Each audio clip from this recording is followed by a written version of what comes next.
Imagine someone has put a padlock on the tap that supplies 20% of all the oil consumed on the planet. Well, that is exactly what is happening in the Middle East right now. Following the joint action by the United States and Israel against targets in Iran, the Islamic Revolutionary Guard Corps issued a warning to all vessels in the region. The Strait of Hormuz is closed. The threat was accompanied by a grim promise from General Ibrahim Jabari. ترامپ بداند ما برای اینکه سالها با شما بجنگیم از پیشرفته ترین امکانات امروز برخورداریم. اول جنگ هرچی ته انبار داریم میزنیم، اما در ادامه قوی ترین موشک هامون رو خواهیم زد. اون چیزی رو که تا الان رو نکردیم و به قول ما بچه ایرانی‌ها تو آب نمک خوابوندیم، اونها رو هم این روزا رو خواهیم. The impact was immediate. Satellite images show a maritime traffic jam with more than 150 oil tankers stranded, awaiting orders that may never come. When asked whether he feared retaliation following the military action, Donald Trump responded categorically. That would be a terrible thing for them to do, not because of me. If they did that, they would be obliterated. That would be the end. I've left instructions. If they do it, they get obliterated. There won't be anything left. But why is such a narrow passage so crucial to the world's greatest powers? And what impacts can already be felt from its blockade? In this 10-minute brief, you will understand what the Hormuz Strait is, in what ways Iran is using it as a geopolitical weapon, and how important it is for the global economy.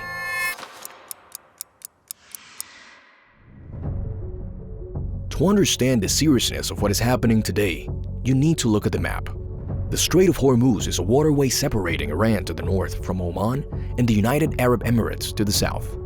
At its narrowest point, it is only 21 miles wide. To grasp the level of precision required to cross it, the actual shipping lanes where massive oil tankers can safely pass are just 1.8 miles wide in each direction. A challenging route. It is a geographical funnel through which 20 million barrels of oil pass every day, the equivalent of 1/5 of global consumption. That is twice as many as American exports in a single day. The strait is the only access to open sea for 5 of the world's 10 largest oil producers: Saudi Arabia, Iraq, Kuwait, Qatar, and the United Arab Emirates. And this is not just about fuel for cars. 20% of the world's liquefied natural gas and 1/3 of global fertilizer trade also pass through it. In other words, food can reach billions of tables because of the Hormuz Strait. Liquefied natural gas is necessary for producing and processing food, as well as its transportation. For instance, Hormuz is a transit route for roughly 34% of the world's seaborne fertilizers, 45% of the global supply of urea, the world's most widely used chemical fertilizer, and 44% global sulfur.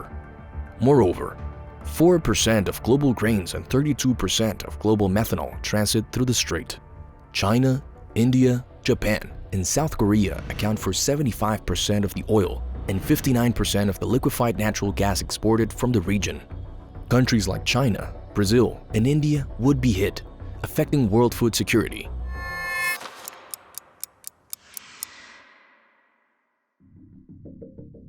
The tension culminating in the current blockade is the result of escalating hostilities between the United States and Iran.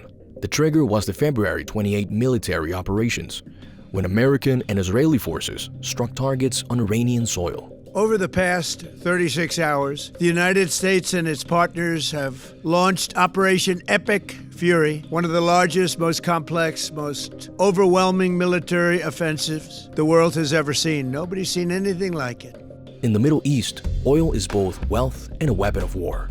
And in this arena, Iran holds a strategic geographic advantage. Historically, Tehran has used the Strait of Hormuz as its last resort weapon.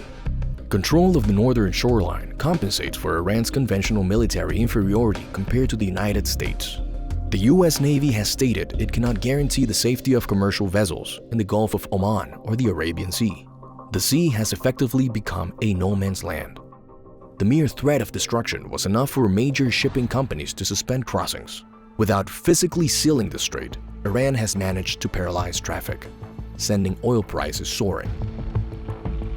The story you are watching now is a clear example of how geography and military power shape your daily life, from the price of gasoline to the stability of your currency.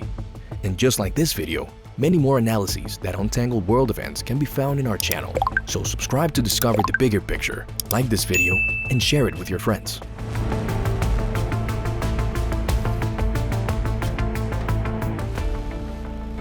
However, the blockade does not affect all countries equally. Ironically, the nation that may suffer the most devastating blow is Iran's largest trading partner, China. Beijing imports 10 million barrels per day, and 40% of that energy demand depends exclusively on the Strait of Hormuz. With the recent loss of cheap Venezuelan supply, an Iranian disruption puts the Chinese industry in an existential hazard. India is also highly exposed. 85% of its oil is imported, and 60% of that comes from Middle Eastern countries. Japan imports virtually all of its oil, about 90%, and 75% of that passes through Hormuz. For these nations, the blockade might mean a collapse of all basic services. Market analysts project that if the situation persists for several weeks, oil prices could exceed the historic mark of $150 to $200 per barrel.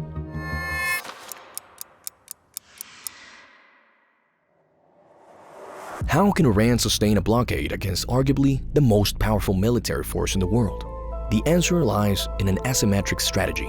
Iran knows it would not win a classic naval battle against an American aircraft carrier. Instead, it has spent decades investing in area denial technologies. The Islamic Revolutionary Guard Corps is estimated to possess more than 6,000 naval mines, silent, cheap, and extremely difficult to clear in open waters. These would prevent an enemy from occupying or transiting land, sea, or air. During the 1980s tanker war, a single Iranian mine severely damaged the USS Samuel B. Roberts. In addition, Iran operates hundreds of fast attack boats equipped with torpedoes, anti-ship missiles, and heavy machine guns. The primary tactic is swarm warfare, dozens of boats converging on a single target to overwhelm larger ships' defenses. They can reach speeds up to 50 to 70 knots, up to 80 miles per hour. Combined with drone and missile attacks in the Red Sea, this creates simultaneous pressure on the world's two main maritime choke points. So, Iran only needs to make passage so costly that no one dares to sail. The Strait of Hormuz proves that the balance of the modern world is far more fragile than we would like to believe. A mere 21 miles separating normality from chaos. To understand what is happening now in Hormuz, you must understand what moves the pieces of this human chessboard. Why has this region remained trapped in conflict for centuries? We crossed the ocean and went to the eye of the storm to produce the documentary, From the River to the Sea. Our team interviewed military officials, religious authorities, survivors, and civilians in both Israel and the Gaza Strip. The result is an unprecedented investigation with the filters of traditional media, revealing the logic behind the war and Iran's central role in the crisis. The film is now available exclusively to Big Picture Originals members, and you can unlock your access with a special discount by scanning the QR code or clicking the link in the description.